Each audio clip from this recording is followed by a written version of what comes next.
Hello friends, welcome to Centum Tutor, PGTRB Commerce, Unit 14, Export Promotion.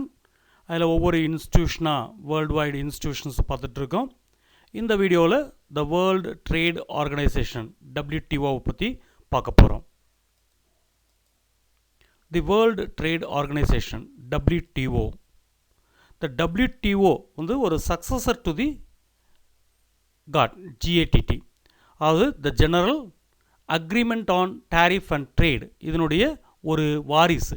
இதிலிருந்து உருவாக்கப்பட்டது, இந்த காட்லேருந்து தான் இந்த WTO உருவானது அப்படின்லாம். இந்த தி general agreement on tariff and trade வந்து ஒரு ஃபாரம் தான், ஒரு மன்றம், ஒரு அமைப்பு தான் அது. அதில் வந்து மெம்பர் கண்ட்ரிஸ் வந்து என்ன பண்ணுவாங்கன்னா, ஒன்ஸ் இன் எ டெக்கேடு 10 வருஷத்துக்கு ஒரு தடவை மீட் பண்ணி டிஸ்கஸ் பண்ணி வேர்ல்டு ட்ரேட் ப்ராப்ளத்தை சால்வ் பண்ணிட்டு இருந்தாங்க. அதனால தான் என்ன பண்ணாங்கன்னா, அதோடைய நோக்கம் நிறைவேறாமல் போச்சு. ஏன்னா அது ஒரு அக்ரிமெண்ட் மட்டும்தான். It is not an organisation, இது ஒரு அக்ரிமெண்ட் மட்டும்தான் இருந்துச்சு. அது மல்டிலேட்ரல் அக்ரிமெண்ட் அப்படின்னு பார்த்தோம். இது ஒரு ஃபாரம் மட்டும்தான்.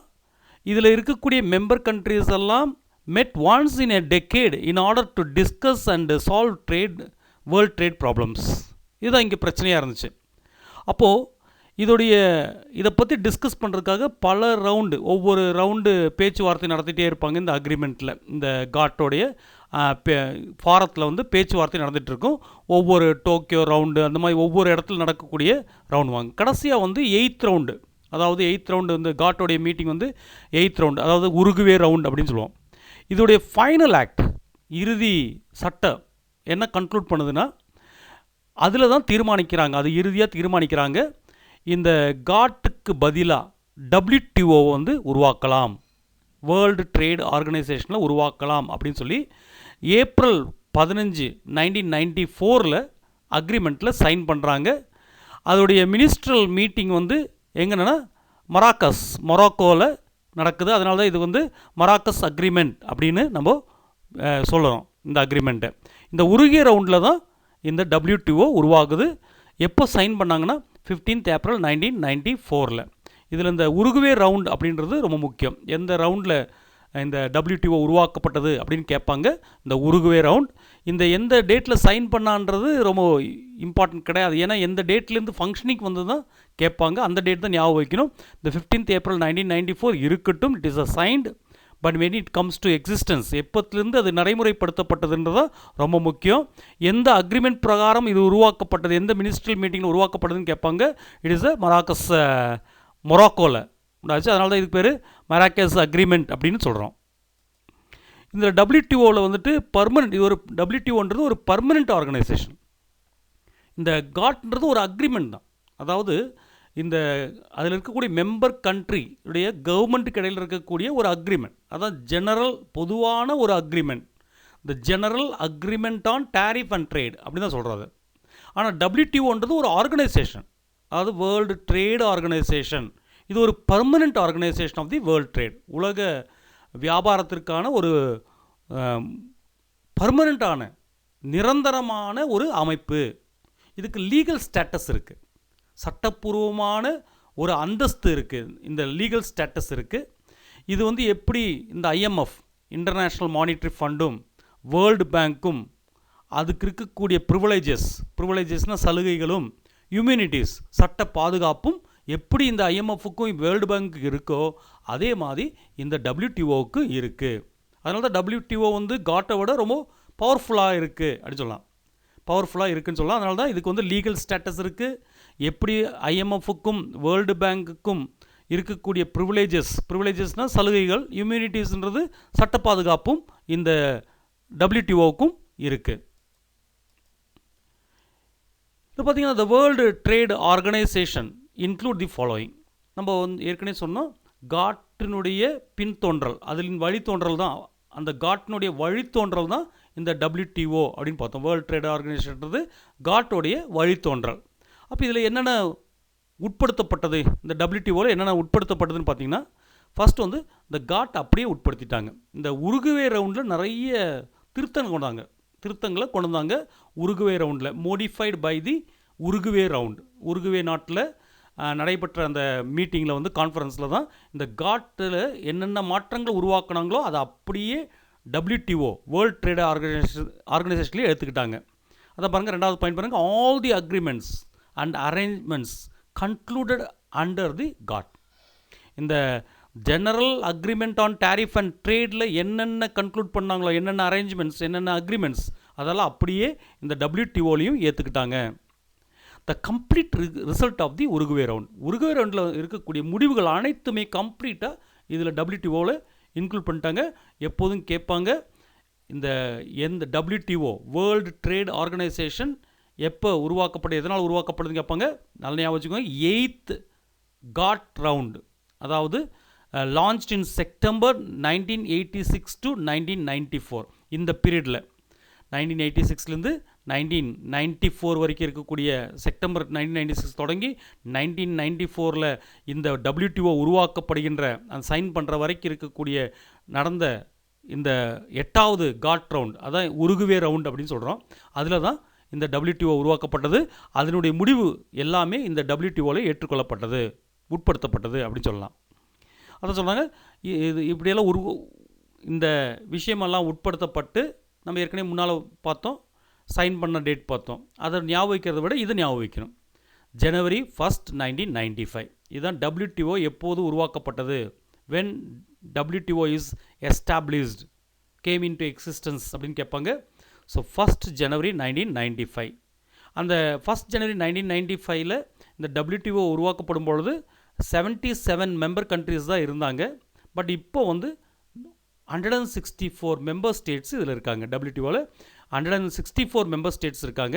இந்த 164 மெம்பர் ஸ்டேட் அப்படின்னு பார்க்கும்போது இன்றைக்கி வேர்ல்டில் நடக்கக்கூடிய ட்ரேடில், அதே மாதிரி வேர்ல்டோடைய GDP க்ரோஸ் டொமஸ்டிக் ப்ராடக்டில் வந்துட்டு 96% கவர் ஆயிரும். 96% கவர் ஆயிரும். அந்த மாதிரி பெரிய பெரிய ட்ரேட் பண்ணக்கூடிய கண்ட்ரிகள் தான் இதில் மெம்பராக இருக்குது. இந்தியா எடுக்கும்பொழுது இந்த WTOடைய ஃபவுண்டர் மெம்பர் இது. அதாவது உருவாக்கும் போதே இதில் மெம்பராக இருந்த ஒரு நாடு தான் இந்தியாவும். இது என்ன டைப் அப்படி பார்த்தோம். நம்ம ஏற்கனவே இந்த காட் பற்றி பார்க்கும்போது அது நம்ம சொல்லணும், மல்டிலேட்ரல் அக்ரிமெண்ட் மூலமாக ட்ரீட்டி. மல்டிலேட்ரல் ட்ரீட்டி பல நாடுகளுக்கிடையே ஏற்படுகின்ற ஒப்பந்தத்தினால் உருவாக்கப்பட்டது அப்படி பார்த்தோம். இது அப்படி கிடையாது. இது வந்து ஒரு ஆர்கனைசேஷன், ஒரு அமைப்பு, இன்டர் கவர்மெண்டல் ஆர்கனைசேஷன். இது அதாவது பல நாடுகளுடைய கவர்மெண்ட், அரசாங்கம் சேர்ந்த ஒரு அமைப்பு, அது வந்து அக்ரிமெண்ட் தான். அரசாங்கத்துக்கு இடைப்பட்ட ஒரு அக்ரிமெண்ட் தான் காட். ஆனால் அது அப்படியே வந்து WTOவை மாற்றிட்டாங்க, அதாவது ஆர்கனைசேஷனாக மாற்றிட்டாங்க. It is a inter governmental organisation அப்படின்னு சொல்லலாம். எந்த பர்பஸ்? Same purpose. ஆனால் இந்த காட்டில் இருக்கும்போது நிறைய பேர் அந்த அக்ரிமெண்ட்டை மீற முடியும், அக்ரிமெண்ட்லேருந்து விலக முடியும். இதில் அப்படியெல்லாம் பண்ண முடியாது. ஏன்னா ஒரு ஆர்கனைசேஷன், ஒரு அமைப்பாகிடுச்சு. அந்த அமைப்பிலேருந்து நம்ம நீக்கிட்டால் நமக்கு வியாபாரமே பண்ண முடியாது. அந்த அளவுக்கு ஒரு பவர்ஃபுல்லான ஒரு அமைப்பு தான் WTO. அப்போ காட்டுடைய அதே பர்பஸ் தான், டேரிஃபை, வரியை குறைக்கிறது, reduction of tariffs and other trade barriers, மற்ற வியாபார தடைகளையும், இன்டர்நேஷ்னல் ட்ரேடுக்கு தடையாக இருக்கக்கூடிய மற்ற விஷயங்களையும் குறைக்கிறது தான் இதனுடைய பர்பஸ், நோக்கம். இதோடைய ஹெட் குவார்ட்டர்ஸ் எங்கே இருக்குது? சேம் அதே காட்டோட தான், ஜெனீவா, சுவிட்சர்லாண்டில் தான் இதனுடைய தலைமையகம் இருக்குது. இப்போ WTOடைய டாப் டிசிஷன் மேக்கிங் பாடி அப்படின்னு பார்க்கும்போது இதோட மினிஸ்ட்ரியல் கான்ஃபரன்ஸ் அப்படின்வாங்க. இதோடைய டாப், இந்த WTO வேர்ல்ட் ட்ரேட் ஆர்கனைசேஷனுடைய டாப் டிசிஷன் மேக்கிங் பாடி, தீர்மானம் எடுக்கக்கூடிய ஒரு முதன்மையான அமைப்பு எதுன்னு கேட்டிங்கன்னா மினிஸ்ட்ரியல் கான்ஃபரன்ஸ் அப்படின்வாங்க. இதில் வந்து எல்லா ஸ்டேட்டுடைய மெம்பர்ஸும் இதில் இருப்பாங்க. இது வந்து எப்போதும் 2 வருஷத்துக்கு ஒரு தடவை கூடுவாங்க. Usually meets every 2 years. 2 வருஷத்துக்கு ஒரு தடவை இந்த மினிஸ்ட்ரியல் கான்ஃபரன்ஸு கூடுவாங்க. ஆனால் இந்த டே டு டே ஃபங்க்ஷன்ஸ், ஒவ்வொரு நாளும் நடக்கக்கூடிய செயல்களை யார் ஹேண்டில் பண்ணுவாங்கன்னா ஜெனரல் கவுன்சில் அப்படின்னு ஜெனரல் கவுன்சில். இந்த ஜெனரல் கவுன்சிலில் வந்து எல்லா நாட்டினுடைய எல்லா மெம்பர் கண்ட்ரியோடைய ரெப்ரசன்டேட்டிவ்ஸும் இருப்பாங்க ஜெனரல் கவுன்சிலில். டே டு டே அஃபேர்ஸ் பார்க்குறது ஜெனரல் கவுன்சில். ஆனால் மொத்தமான ஒரு டிசிஷன் மேக்கிங் பாடி, ஒரு தீர்மானம் எடுக்கக்கூடிய ஒரு அமைப்பு எதுன்னு கேட்டிங்கன்னா மினிஸ்ட்ரியல் கான்ஃபரன்ஸ் தான். இதில் வந்து யார் இருப்பாங்கன்னா இதோடைய இந்த செக்ரட்டரியேட், WTOட செக்ரட்டரியேட் தலைமையகம், இந்த வேர்ல்ட் ட்ரேடு ஆர்கனைசேஷனுடைய தலைமையகத்தை தான் நம்ம செக்ரட்டரியேட்னா தலைமையகம். அதோடைய தலைவர் யார் அப்படின்னு கேட்டால் டைரக்டர் ஜெனரல் அப்படின்வாங்க. டைரக்டர் ஜெனரல் இவர் ஒவ்வொரு 4 வருடத்துக்கு ஒரு முறை வந்து தேர்ந்தெடுப்பாங்க. Appointed for a period of 4 years. இப்போ ஒரு டைரக்டரை நம்ம டைரக்டர் ஜெனரல் தேர்ந்தெடுத்தால் அவர் 4 ஆண்டுகள் வந்து அந்த செக்ரட்டரியேட்டுடைய ஹெட்டாக செயல்படுவார். 4 வருஷத்துக்கு அப்புறம் திருப்பியும் புதிய ஒரு டைரக்டர் ஜெனரலை தேர்ந்தெடுப்பாங்க, அப்பாயிண்ட் பண்ணுவாங்க மெம்பர் கண்ட்ரிஸ் எல்லாம் சேர்ந்து. இப்போ ஆக்சுவலி இது வந்து இப்போது அந்த அன்றைக்கி தொடங்க 1995 நிறைய மினிஸ்ட்ரியல் கான்ஃபரன்ஸ் நடந்துச்சு. எவ்ரி 2 years ஒரு மினிஸ்ட்ரியல் கான்ஃபரன்ஸ் நடந்துச்சு. லாஸ்ட்டாக 12th மினிஸ்ட்ரியல் கான்ஃபரன்ஸ், 12வது மினிஸ்ட்ரியல் கான்ஃபரன்ஸ் வந்து ஆக்சுவலி நூர் சுல்தான் கசகிஸ்தானில் ஜூன் 2020 நடக்கிறதா இருந்துச்சு. ஆனால் வந்து இந்த COVID-19 பெண்டமிக் காரணமாக அது கேன்சல் ஆயிடுச்சு. ஞாபகம் வச்சுக்கோங்க, 12th மினிஸ்ட்ரியல் கான்ஃபரன்ஸ் லாஸ்ட்டாக நடக்க வேண்டியது 12வது மினிஸ்ட்ரியல் கான்ஃபரன்ஸ் நடக்கணும். எங்கே நடக்கணும்னு கேட்டிங்கன்னா நூர் சுல்தான் கசகிஸ்தானில் நடக்க வேண்டியது ஜூன் 2020. ஆனால் பெண்டமிக் இந்த காரணமாக, இந்த COVID-19 பேண்டமிக் காரணமாக அதை என்ன பண்ணிட்டாங்கன்னா கேன்சல் பண்ணிட்டாங்க. ஃபஸ்ட் டைம் இந்த தொடங்குனதுலேருந்து ஃபஸ்ட்டு மீட்டிங் கேன்சல் ஆகிறது இதுதான் 12th மினிஸ்ட்ரியல் கான்ஃபரன்ஸு. நம்ம ஏற்கனவே பார்த்தோம், மினிஸ்ட்ரியல் கான்ஃபரன்ஸ் தான் டாப் டிசிஷன் மேக்கிங் பாடின்னு பார்த்தோம். ஆனால் டே டு டே அஃபேர்ஸை வந்து யார் பார்ப்பாங்க அப்படின்போது ஜெனரல் கவுன்சில்னு பார்த்தோம். அதனால தான் சொல்கிறாங்க, இந்த டெய்லி ஒர்க்கை ஹேண்டில் பண்ணுறதுக்காக இந்த மினிஸ்ட்ரியல் கான்ஃபரன்ஸுக்கு கீழே 3 பாடிஸ் இருக்குது, 3 அமைப்புகள் இருக்குது. என்னென்னு கேட்டிங்கன்னா the general council, the dispute settlement body, the trade policy review body அப்படின்னு 3 அமைப்புகள் இருக்குது. The daily work is handle by 3 bodies, the general council, the dispute settlement body, the trade policy review body அப்படின்னு சொல்லி 3 அமைப்புகள் இந்த day to day affairs எல்லாம் பார்க்குவாங்க. Director general தான் அந்த செக்ரட்டரியேட்டோட ஹெட் அப்படின்னு பார்த்தோம். தலைமையகத்தினுடைய ஹெட்டு வந்து தலைவர் வந்து டைரக்டர் ஜெனரல் பார்த்தோம். இப்போ யார் டைரக்டர் ஜெனரலாக இருக்காங்க அப்படின்னு பார்க்கும்போது நிகோசி ஒக்கான்ஜோ இவாலா அப்படின்ற ஒரு நைஜீரியா பெண்மணி தான் இதோடைய டைரக்டர் ஜெனரலாக இருக்காங்க. இதோட முக்கியமான விஷயம், இவங்க வந்து எப்போ இந்த ஆஃபீஸை எப்போத்துலேருந்து இவங்க டைரக்டர் ஜெனரலாக செயல்படுறாங்கன்னு கேட்டிங்கன்னா 1 March 2021 இவங்க அடுத்த 4 ஆண்டுகளுக்கு இவங்க வந்து டைரக்டர் ஜெனரலாக செயல்படுவாங்க. இதில் முக்கியமான விஷயம் என்னென்னு கேட்டால், இவங்க தான் ஃபஸ்ட்டு விமன், ஃபஸ்ட்டு டைரக்டர் ஜெனரலாக தேர்ந்தெடுக்கப்பட்ட முதல் பெண்மணி. அது மட்டும் இல்லை, முதல் ஆஃப்ரிக்கனும் இவர் தான். இது ஒரு முக்கியமான விஷயம், முக்கியமான பாயிண்ட்டு. ஏன்னா ப்ரெசண்ட்டு டைரக்டர் ஜெனரலே கேட்பாங்க. அதில் முக்கியமானது ஃபஸ்ட்டு விமன், ஃபஸ்ட் ஆஃப்ரிக்கன் அப்படின்லாம். இந்த WTO வந்து ஃபாலோ பண்ணுறது ப்ராக்டிஸ் என்னென்னு கேட்டிங்கன்னா, டிசிஷன் மேக்கிங் எடுக்கும்போது, எந்த ஒரு தீர்மானம் எடுக்கும்போது எல்லா நாட்டினுடைய ஒருதலை, அதாவது கான்சென்ஸ் டிசிஷன் தான் எடுப்பாங்க. அதாவது எல்லா நாடுகளும் ஒருமித்த கருத்தோடு தான் எந்த முடிவும் எடுப்பாங்க. அப்படி ஒருமித்த கருத்தோடு முடிவுகள் எடுக்க முடியலனா, decision cannot be arrived at by consensus. The matter at issue is decided by 2/3 majority. அதாவது அப்படி ஒருமனதாக எந்த முடிவும் எடுக்க முடியாமல் போயிடுச்சுன்னா, ஒரு தீர்மானம் ஒருமனதாக எடுக்க முடியாமல் போயிடுச்சுன்னா, பொதுவாக ஒருமனதாக எடுப்பாங்க. அப்படி எடுக்க முடியாமல் போயிடுச்சுன்னா என்ன பண்ணுவாங்கன்னா, 1 country 1 vote, ஒரு நாட்டுக்கு ஒரு ஓட், அந்த மெம்பர் கண்ட்ரிக்கு ஒரு ஓட் இருக்குது. அந்த ஓட்டின் அடிப்படையில் தீர்மானிப்பாங்க. 2/3 மெஜாரிட்டி கிடைக்கணும். 2/3 மெஜாரிட்டி, 3/2 நாடுகள் வந்து தீர்மானத்தை ஏற்றுக்கிட்டால் மட்டும்தான் அது நடைமுறைப்படுத்தப்படும். இதே டைமில் interpretation of the provisions, interpretation அப்படின்போது விளக்கம், இன்டர்பிரிட்டேஷன் ஆஃப் தி ப்ரொவிஷன்ஸ்ன்றது ஏற்பாடு. அதாவது அக்ரிமெண்ட்டினுடைய ப்ரொவிஷன்ஸை விளக்கிறதுக்காகவோ, waiver of members obligations, member கண்ட்ரியோடைய கடமைகளை நீக்குவதற்காகவோ இருந்தால் அதுக்கு வந்து 3/4 மெஜாரிட்டி வேணும். 3/4 மெஜாரிட்டி இல்லாமல் இது நடக்காது. இதில் மெயினாக இந்த விஷயங்கள் கேட்பாங்க, எத்தனை மெஜாரிட்டி வேணும்னு அப்படின்னு கேட்பாங்க. எதுக்கெல்லாம் 3/4, எதுக்கெல்லாம் 2/3 பார்த்து வச்சிடணும். இதில் வந்து 2 அக்ரிமெண்ட்டை பற்றி நம்மளுக்கு தெரிஞ்சுக்கணும்.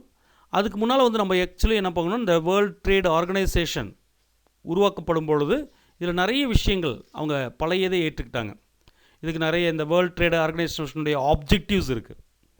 ஆப்ஜெக்டிவ்ஸ் அப்படின்னு பார்க்கும்போது, to conduct its relation in the field of trade and economic endeavour in such a manner to raise standard of living. நம்ம ஏற்கனவே பார்த்தோம், காட்டோடைய மெயினான ஆப்ஜெக்டிவ் அதுதான். ஸ்டாண்டர்ட் ஆஃப் லிவிங்கை, வாழ்க்கை, மக்களுடைய வாழ்க்கை, எல்லா நாடுகளில் இருக்கக்கூடிய மக்களுடைய வாழ்க்கை தரத்தை உயர்த்தணும். எதன் மூலமானு கேட்டிங்கன்னா, ட்ரேட் அண்ட் எக்கனாமிக் என்டோவர் மூலமாக நீக்கணும்.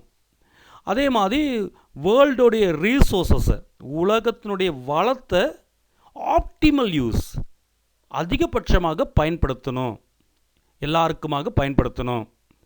அதே மாதிரி to make positive effort design to ensure that developing countries, அதாவது அதுலேயும் least developing countries secure the share in the growth of international trade. International ட்ரேடோடைய க்ரோத்தில் இந்த லீஸ்ட் டெவலப்டு கண்ட்ரீஸும் டெவலப்பிங் கண்ட்ரீஸும் முக்கியமான பங்கு வகிக்கணும் அப்படின்றத உறுதிப்படுத்தணும். இதுதான் இந்த WTOட நோக்கம். இதே தான் காட்டோட நோக்கமாகவும் அதே தான் இருந்துச்சு. அதே மாதிரி மியூச்சுவல் அட்வான்டேஜஸ் அரேஞ்ச்மெண்ட்ஸ், பரஸ்பர நன்மை, ஒரு நாடு பண்ணால் அடுத்த நாட்டுக்கு நன்மை இருக்கும், அந்த நாட்டுனால இந்த நாட்டுக்கு நன்மை இருக்கணும். இங்கே எந்த விதமான டிஸ்கிரிமினேட்டரி ட்ரீட்மெண்ட்டும் இருக்கக்கூடாது. அதாவது எந்தவித பாகுபாடும் எந்த நாட்டிற்கும் காமிக்கக்கூடாது. ஏற்கனவே நம்ம பார்த்தோம், காட்டோட இதில் பார்த்துருக்கோம், அதே தான் இங்கேயும் வருது. அதே மாதிரி ட்ரேட் பாலிசிஸு, என்வரான்மெண்டல் பாலிசிஸு, அதே மாதிரி இந்த மாதிரி இதெல்லாம் வந்து இதில் கவனிப்பாங்க. ஏன்னா முக்கியமான விஷயங்கள் நம்ம நாடு, அதனால தான் பல விஷயங்கள் நம்ம வந்து இந்த டெவலப்பிங் கண்ட்ரீஸுக்குள்ள ப்ராப்ளம் அதுதான். நம்ம வந்து ஒரு ப்ராடக்டை நம்ம எக்ஸ்போர்ட் பண்ணி வேறு நாடு வாங்கணுன்னா, நம்ம பொருள் மட்டும் நல்லா இருந்தால் பத்தாது, அந்த பொருளை உற்பத்தி பண்ணக்கூடிய டெக்னாலஜி, அந்த உற்பத்தி பண்ணக்கூடிய நபர்கள், அதாவது வேலையாட்கள், அவங்களுடைய ஸ்டாண்டர்டையும் பார்ப்பாங்க. ஒரு பொருளை வாங்கிறதுக்கு முன்னால் ஒரு பொருளுக்கு ஆர்டர் கொடுத்தாங்கன்னா, ஒரு திருப்பூரில் ஒரு துணிக்கான ஒரு ஆர்டர் இன்டர்நேஷ்னல் லெவலில் கொடுத்தாங்கன்னா, அவங்க அந்த துணியோட குவாலிட்டி மட்டும் இல்லை, ஃபஸ்ட்டு அந்த துணியை உற்பத்தி பண்ணக்கூடிய, அந்த பனியனை உற்பத்தி பண்ணக்கூடிய அந்த ஃபேக்ட்ரியை செக் பண்ணுவாங்க, ஸ்டாண்டர்டாக இருக்கா, அங்கே வந்து ஹியூமன் ரைட்ஸு, அதே மாதிரி ஹியூமன் ரைட்ஸ் கரெக்டாக இருக்கா, அங்கே எல்லா அரேஞ்ச்மெண்ட்ஸ், பொல்யூஷன் ஏற்படாமல் இருக்கா, எல்லாமே வந்து செக் பண்ணுவாங்க. அதாவது லேபருடைய எல்லா நலனும் பாதுகாக்கப்படுதா, அங்கே வேலை செய்யக்கூடிய நபருடைய பாதுகாக்கப்படுகிறதா, அதேமாதிரி ஃபேக்ட்ரியோட செட்டப் எப்படி இருக்குது, இதெல்லாம் கவனிப்பாங்க. எல்லாமே பார்த்ததுக்கப்புறம் தான் அவங்க வந்து அந்த இதை கொடுப்பாங்க. இதுதான் ரொம்ப முக்கியமான விஷயங்கள் இந்த WTOடலாம். அதுமாதிரி WTOட ஃபங்க்ஷன்ஸ் அப்படின்னு பார்க்கும்போது அங்கே ஃபெசிலிட்டேட் பண்ணி கொடுப்பாங்க. Facilitating the implementation, administration and operation of the object of the agreement. அதான் இந்த மல்டிலேட்ரல் ட்ரேட் அக்ரிமெண்ட்டும் அந்த அக்ரிமெண்ட்டுடைய ஆப்ஜெக்டிவ்ஸை ஆப்ரேட் பண்ணுறதுக்கும், அட்மினிஸ்ட்ரேட் பண்ணுறதுக்கும், இம்ப்ளிமெண்ட் பண்ணுறதுக்கும் ஃபெசிலிட்டேட் பண்ணி கொடுக்குறதா இந்த WTOட one of the main function. அதேமாதிரி ப்ரொவைடு ஃப்ரேம் ஒர்க், இந்த இம்ப்ளிமெண்டேஷன், நடைமுறைப்படுத்துதல், அட்மினிஸ்ட்ரேஷன், நிர்வாகம், ஆப்ரேஷன், செயல்பாடு, இதெல்லாம் வந்து இதுக்கான ஒரு ஃப்ரேம் ஒர்க், இதுக்குள்ளார இருந்து தான் செயல்பட முடியும். அதுக்கான ஒரு ஃப்ரேம் ஒர்க்கை உருவாக்குறது one of the function of WTO. அதே மாதிரி நெகோஷியேஷன்ஸுக்கு, மெம்பர் கண்ட்ரிக்கு இடையில் நெகோஷியேஷன், பேச்சுவார்த்தைக்கான ஒரு ஃபாரம், ஒரு அமைப்பை ப்ரொவைட் பண்ணுறது இதனுடைய ஃபங்க்ஷன். அதுதான் மினிஸ்ட்ரல் கான்ஃபரன்ஸ்னு சொல்கிறோம். அந்த மினிஸ்ட்ரல் கான்ஃபரன்ஸ் தான் இந்த நெகோஷியேஷன்ஸ் எல்லாம் நடக்கும். அதே மாதிரி administering the understanding on rules and procedures governing the settlement of dispute of the agreement. இந்த நாடுகளுக்கு இடையே, மெம்பர் கண்ட்ரிக்கு இடையில் இருக்கக்கூடிய டிஸ்பியூட்ஸ், பிரச்சனைகளை தீர்க்கிறது, செட்டில்மெண்ட் பண்ணுறதுக்கான ஒரு அமைப்பாக செயல்படும். அதே மாதிரி இந்த WTO வந்து one of the main organization. International ஆர்கனைசேஷனில் IMF சொல்கிறோம், இன்டர்நேஷ்னல் மானிட்டரி ஃபண்ட் இருக்குது, வேர்ல்டு பேங்க் இருக்குது. இது கூடயெல்லாம் கோஆப்ரேட் பண்ணுறது, அதாவது சொன்னால் cooperating with the IMF and the world bank and its affiliated agency in order to achieve greater coherence in global economic policy making. இது ரொம்ப முக்கியமானது. குளோபல் எக்கனாமிக் பாலிசி மேக்கிங்கில் ரொம்ப முக்கியமான பங்கு வகிக்கக்கூடியது இந்த WTO தான். இவங்க என்ன பண்ணுவாங்கன்னா, இந்த IMF கூடயும் வேர்ல்டு பேங்க் கூடயும் கோஆப்ரேட் பண்ணுவாங்க, கோஆப்ரேட் பண்ணி கொண்டு போகிறது. ஃபஸ்ட்டு காட்டும் போது இது எந்த சம்மந்தமும் கிடையாது, இது ஒரு அக்ரிமெண்ட் தான், நாடுகளுக்கு இடையிலான ஒரு அக்ரிமெண்ட் தான், ஒரு ஆர்கனைசேஷன் கிடையாது. இது ஆர்கனைசேஷனாக WTO 1995 உருவாக்கப்பட்டதுக்கப்புறம் எப்படி IMFும் வேர்ல்டு பேங்க்கும் என்னென்ன ப்ரிவிலேஜஸும் அவங்களுக்கு இருக்கக்கூடிய இம்யூனிட்டி இருந்துச்சோ அதே வந்து இந்த WTOக்கும் கிடச்சிருச்சு. அப்போ WTOன்றது ஒரு IMFும் வேர்ல்டு பேங்க் மாதிரி ஒரு ஆர்கனைசேஷனாக மாறிச்சு. கோஆப்ரேட் பண்ணி கொண்டு போயிட்டு இருந்தாங்க. இந்த WTO அக்ரிமெண்ட்டில் வந்துட்டு நிறைய விஷயங்கள், நிறைய multilateral agreement on trade in goods இருந்துச்சு. அதே மாதிரி என்ன இந்த காட்ல இருந்த அக்ரிமெண்ட் இருக்குது, agreements included in the general agreement on trade in goods இருக்குது.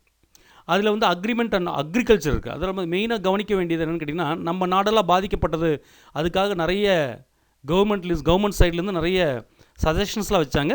மெயினாக டொமஸ்டிக் சப்சைடிஸ் இருக்குது. நம்ம நாட்டினுடைய டொமஸ்டிக் இண்டஸ்ட்ரியை பாதுகாக்கிறதுக்காக நம்ம நிறைய சப்சைடிஸ் கொடுப்போம். 2 விதமான சப்சைடிஸ் கொடுக்குறோம். Non product specific subsidies given for all crops, எல்லா கிராப்புக்கும் பொதுவான ஒரு சப்சைடி கொடுப்போம். அதாவது fertilizer subsidy, water, electricity, seeds, credit and இதுக்கெல்லாம் வந்துட்டு என்ன கொடுப்போன்னா ஒரு சப்சைடி கொடுத்துட்டு இருந்தோம். இன்னொன்று வந்து ப்ராடக்ட், அது நான் ப்ராடக்ட். இன்னொன்று வந்து product specific subsidies given for specific crops. அதாவது நம்ம கண்ட்ரியை பொறுத்த வரைக்கும் என்னன்னா, நம்மளுடைய அக்ரிகல்ச்சர் விளைபொருளுக்கு எல்லாமே ஒரு மினிமம் சப்போர்ட் ப்ரைஸ் கொடுப்போம். இங்கே தான் ப்ராப்ளம்.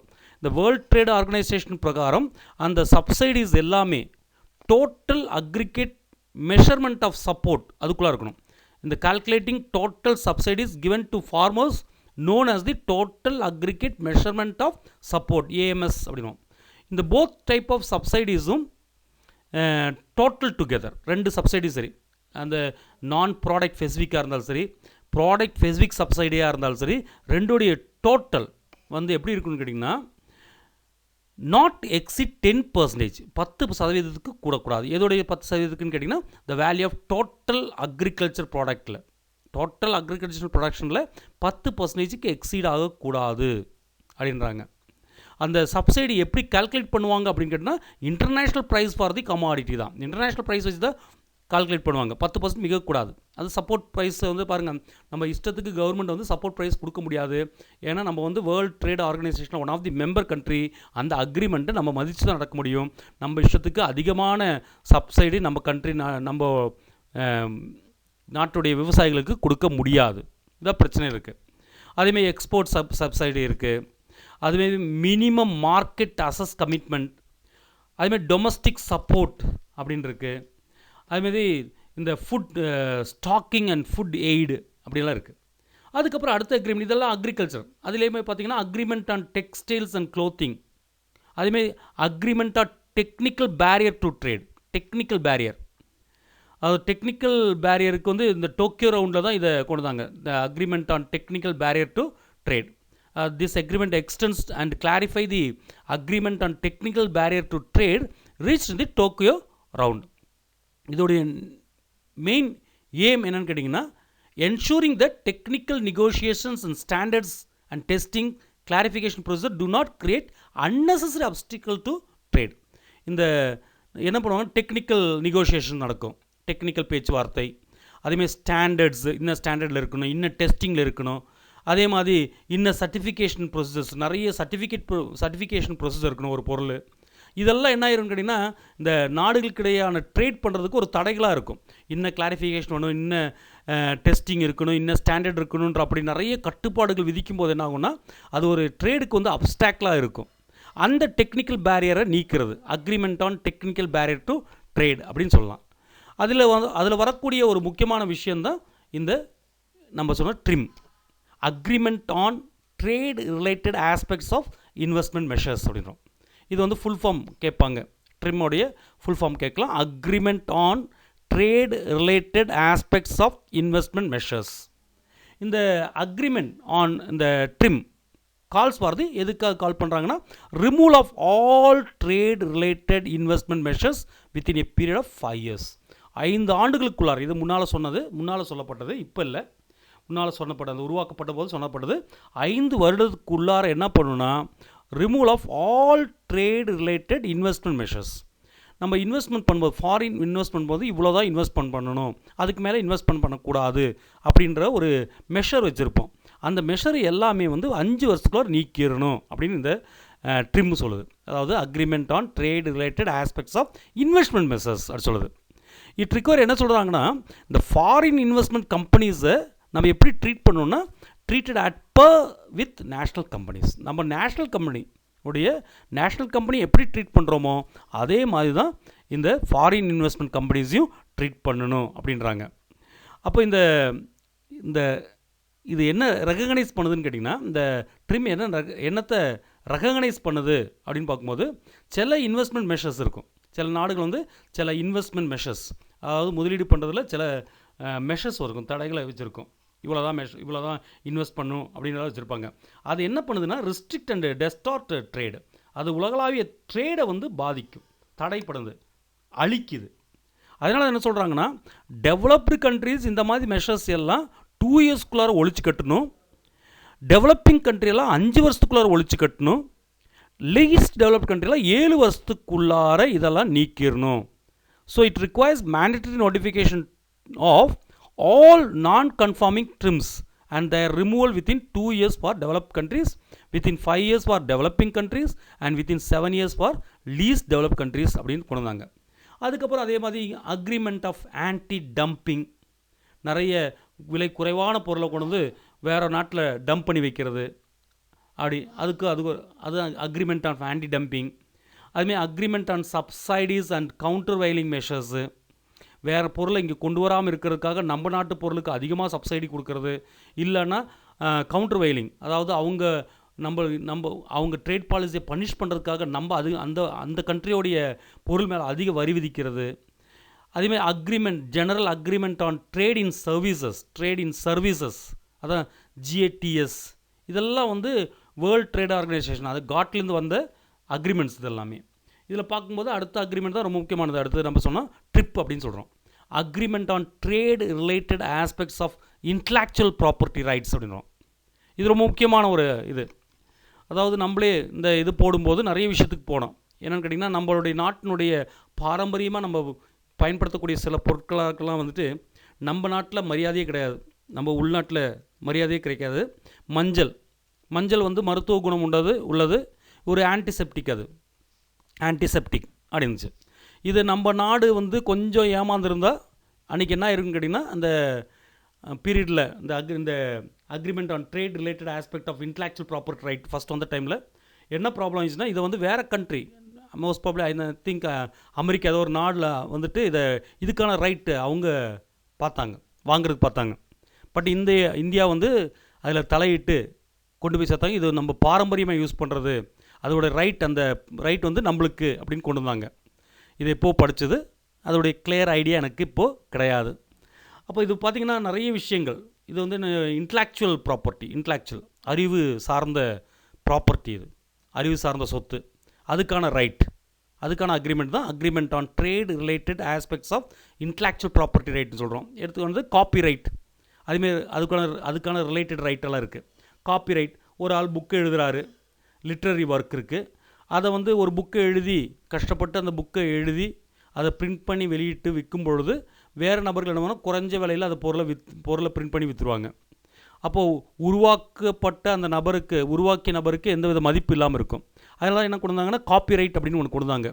காப்பிரைட் பார்த்திங்கன்னா, ஃபார் எக்ஸாம்பிள் ஒரு ஃபிலிம் எடுக்கிறாங்க, ஒரு பிக்சர் எடுக்கிறாங்க, ஒரு ப்ரொடியூசர் சவுண்ட் ரெக்கார்டிங் பண்ணுறாங்க அப்படின்னா அவங்களுக்கு வந்து அந்த சவுண்ட் ரெக்கார்டிங்க்கான உரிமை வந்து 50 வருடத்துக்கு குறையாமல் கொடுத்துருவாங்க. 50 வருஷம் வேறு யாரும் அதை வந்து காப்பி பண்ண முடியாது. அப்படி காப்பி பண்ணணுன்னா அதோடைய உரிமையாளர்கிட்டேருந்து அதை பர்மிஷன் வாங்கினா மட்டும்தான் அவங்க பண்ண முடியும். இல்லைன்னா இவங்க மேலே கேஸ் கொடுக்க முடியும், காம்பன்சேஷன் வாங்க முடியும். அதே மாதிரி ப்ராட்காஸ்டிங் ஆர்கனைசேஷனுக்கு 20 வருஷத்துக்கு குறையாமல் அதோடைய பர்மிஷன் கொடுப்பாங்க, காப்பிரைட் கொடுப்பாங்க. ட்ரேட்மார்க்னா தெரியும், ஒரு குறிப்பிட்ட சைனுடைய காம்பினேஷனாக இருக்கலாம், மற்ற பொருளிலிருந்து தன்னை வேறுபடுத்தி காமிக்கக்கூடிய ஒரு டிஸ்டிங்யூசிங் ஒரு சிம்பிளாக இருக்கலாம். அதெல்லாம் ட்ரேட்மார்க் அப்படின்னு சொல்கிறோம். அந்த ட்ரேட்மார்க்கை வந்து ரெஜிஸ்டர் பண்ணி வைக்கலாம். ரெஜிஸ்டர் பண்ணி வச்சா அந்த ட்ரேட்மார்க்கை வேறு நபர்கள் உபயோகிக்க முடியாது. அதே மாதிரி ட்ரேட்மார்க்கு யூஸ் பண்ணலாம். கோத்ரேஜ் ஒரு ட்ரேட்மார்க் இருக்குது. பிரிட்டானியா பிஸ்கட் ஒரு ட்ரேட்மார்க் இருக்குது. பேட்டா ஷூ ஒரு ட்ரேட்மார்க் இருக்குது. அது தெரியும், அதை பார்த்தாலே அதோடைய சிம்பிளை பார்த்தாலே நம்மளுக்கு அண்டர்ஸ்டாண்ட் பண்ணிடலாம். இது வந்து எவ்வளோ வருஷம் கொடுப்பாங்கன்னா, இந்த ட்ரேட்மார்க் வந்து made for a period of not less than 7 years. 7 years குறையாமல் நம்ம வந்து அது கிடைக்கும். அதை வந்து இனிஷியல் ரெஜிஸ்ட்ரேஷன், அப்புறம் என்ன பண்ணலான்னா ரினியூவல் பண்ணிகிட்டே இருக்கலாம். இன்டெஃபினட்டாக ரினியூவல் பண்ணிட்டே இருக்கலாம், வேறு யாருக்கும் உபயோகப்படுத்த முடியாது. அதே மாதிரி ஜாகிரபிக்கல் இண்டிகேஷன்ஸ் இருக்குது. ஜாகிரபிக்கல் இண்டிகேஷன், இந்த ப்ராப்பர்ட்டி இன்டலெக்சுவல் ப்ராப்பர்ட்டி ரைட்டில் அதுவும் வருது. ஜாகிரபிக்கல் இண்டிகேஷன், அதாவது புவிசார் குறியீடு அப்படின்வாங்க. எடுத்துக்காட்டாக வந்து காஞ்சிபுரம் பட்டு. அது காஞ்சிபுரம் பட்டுன்றதா பட்டுக்கு வந்து அதுதான் காஞ்சிபுரம் பட்டு தான் ஒரு ஜாகிரபிக்கல் இண்டிகேஷன். காஞ்சிபுரம் பட்டு இந்த மாதிரி நிறைய பொருளுக்கு ஒவ்வொரு இடத்துக்கும் அந்த இடசார் குறியீடு வாங்கிடுவாங்க, ஜாகிரபிக்கல் இண்டிகேஷன்ஸு. அதே மாதிரி இண்டஸ்ட்ரியல் டிசைன்ஸ் இருக்குது. இண்டஸ்ட்ரியல் டிசைன்ஸை வந்து ப்ரொடெக்ட் பண்ணிக்கலாம். நம்ம இண்டஸ்ட்ரியல் டிசைன் பண்ணால் அதை ப்ரொடெக்ட் பண்ணிக்கலாம் ஃபார் 10 years. 10 years வரைக்கும் அதை ப்ரொடெக்ட் பண்ண முடியும், வேறு யாரும் பயன்படுத்த முடியாது. அதே பேட்டன்ட் ரைட் இருக்குது. புதிய கண்டுபிடிப்புகளுக்கு, இன்வென்ஷன்ஸுக்கு பேட்டன்ட் ரைட்டு. ஒரு பொருளை கண்டுபிடிச்சா அது மற்றவங்க வந்து என்ன பண்ணுவாங்க, நம்ம கஷ்டப்பட்டு கண்டுபிடிச்சி வேறு ஒருத்தவங்க ஈஸியாக அதை காப்பி அடித்து உருவாக்கி விற்றுட்டு போயிடுவாங்க, பணம் உண்டாக்கிட்டு போயிடுவாங்க. அப்படியெல்லாம் பண்ண முடியாது பேட்டன்ட் ரைட் வாங்கிட்டா. அதுமாதிரி இன்டகிரேட்டட் சர்க்யூட்ஸ் இருக்குது, ஐசி. அது வந்து பீரியட் ஆஃப் 10 years கொடுப்பாங்க. 10 yearsக்கு அந்த ப்ரொடெக்ஷன் கொடுப்பாங்க 10 yearsக்கு. அது பட் 15 years வரைக்கும் லேப்ஸ் 15 years வரைக்கும் ப்ரொடெக்ஷன் இருக்கும். அதுக்கப்புறம் லேப்ஸ் ஆகி போயிடும். அதுமாதிரி ட்ரேட் சீக்ரெட்ஸ், இது அதே மாதிரி தான் ட்ரேட் சீக்ரெட்ஸு. இதுக்கெல்லாம் வந்துட்டு என்னென்னா ஒரு ப்ரொடெக்ஷன் கொடுக்கறதுக்காக தான் கொண்டு வந்து தான் agreement on trade related aspects of intellectual property rights, TRIP அப்படின்னு சொல்கிறோம். இது பொதுவாக பார்த்தீங்கன்னா இதில் என்ன கேட்குறாங்க கேட்டிங்கன்னா, இந்த ட்ரிம்மோட ஃபுல் ஃபார்மும் ட்ரிப்போடைய ஃபுல் ஃபார்ம் அதிக தடவை கேட்டிருக்காங்க. அதே மாதிரி இந்த எத்தனை வருஷத்துக்கு இந்த காப்பிரைட் கொடுக்குறாங்க, எத்தனை வருஷத்துக்கு இந்த பேட்டன்ட் ரைட் கொடுக்குறாங்க அப்படின்னு கேட்பாங்க. நான் சொல்லியிருக்கேன், நீங்கள் என்ன பண்ணீங்கன்னா இதை போய் சர்ச் பண்ணி பாருங்கள். இந்த ஒரு எக்ஸாம்பிள் 2012 எக்ஸாம்பிள் கேட்டது, 2012 டிஆர்பி எக்ஸாம்பிள் கேட்டதாங்க காப்பிரைட்டு, அதே மாதிரி பேட்டன்ட் ரைட் எத்தனை வருஷத்துக்குன்னு. இதை நீங்களும் போய் ஒரு தடவை இப்போத்த எவ்வளோ வருஷத்துக்கு வரைக்கும் இதுக்கு நம்மளுக்கு அந்த ரைட் கிடைக்கும், காப்பிரைட் எவ்வளோ, அதே மாதிரி பேட்டன்ட் ரைட், ட்ரேட்மார்க், இதுக்கெல்லாம் எத்தனை வருஷத்துக்கு கிடைக்குன்றத நீங்கள் வந்து உங்களுடைய அதாவது இந்த கூகுளில் போய் சர்ச் பண்ணி கண்டுபிடிச்சி நோட் பண்ணி வைங்க. உங்களுக்கு மறக்கவே மறக்காது. இதை பற்றி உங்களுக்கு இனியும் நல்லா டீட்டெயிலாக தெரியணும், நிறைய விஷயங்கள் இருக்குது. WTO பார்க்கும்போது நம்மளுக்கு வந்து இந்த எக்ஸாமினேஷன் பர்பஸ்க்காக, இந்த டிஆர்பி பர்பஸுக்காக ஓரளவுக்கு சுருக்கி நான் இங்கே கொடுத்துருக்கேன். ஆனால் நடத்தணுன்னா நிறைய இருக்குது. 1 month கூட அப்படியே நடத்தக்கூடிய அளவுக்கு நிறைய விஷயங்கள் இதில் இருக்குது. அதுக்கு என்ன பண்ணுறீங்கன்னா, ஜஸ்ட் நீங்கள் விக்கிபீடியாவில் போயிட்டு என்ன பண்ணான்னு கேட்டிங்கன்னா, அதை சர்ச் பண்ணி பார்த்தீங்கன்னா இதோடைய டீட்டெயில்ஸ் எல்லாமே உங்களுக்கு கிடைக்கும். அதில் மேக்ஸிமம் நான் சொல்லியிருக்கேன். நீங்கள் மீதி அதிகமான விஷயங்கள் கூட இதிலேருந்து கேதர் பண்ணிக்கலாம். இல்லைனா இன்டர்நேஷ்னல் ட்ரேட் அப்படின்ற ஒரு ஃபாரின் ட்ரேட் அப்படின்னு ஒரு புக் இருக்குது. இந்த மெட்ராஸ் யூனிவர்சிட்டியோடைய சிலபஸை பேஸ் பண்ணி டாக்டர் ராதா அவங்க எழுதின ஒரு புக் இருக்குது. அதாவது பிரசன்னா அண்ட் கோவோட பப்ளிகேஷன்ஸு. இந்த புக்கை வாங்கி பார்த்தாலும் உங்களுக்கு இதை பற்றி நிறைய டீட்டெயிலாக நிறைய விஷயங்கள், இது மட்டும் இல்லை, நிறைய இன்டர்நேஷ்னல் ட்ரேடை பற்றி கம்ப்ளீட்டும் அதில் உங்களுக்கு கிடைக்கும். அப்போ நீங்கள் எவ்வளோ புக்கு கிடைக்குமோ அந்த புக்கெல்லாம் ரீட் பண்ணிவிட்டு அதுலேருந்து கிடைக்கக்கூடிய சின்ன சின்ன பாயிண்ட்ஸ் எல்லாம் நோட் பண்ணுவீங்க. என்னால் முடிஞ்ச அளவுக்கு இந்த எக்ஸாமினேஷனுடைய பாயிண்ட் ஆஃப் வியூவில் எத்தனை பாயிண்ட்டை கேதர் பண்ண முடியுமோ அதெல்லாம் இங்கே கொடுத்துருக்கேன்.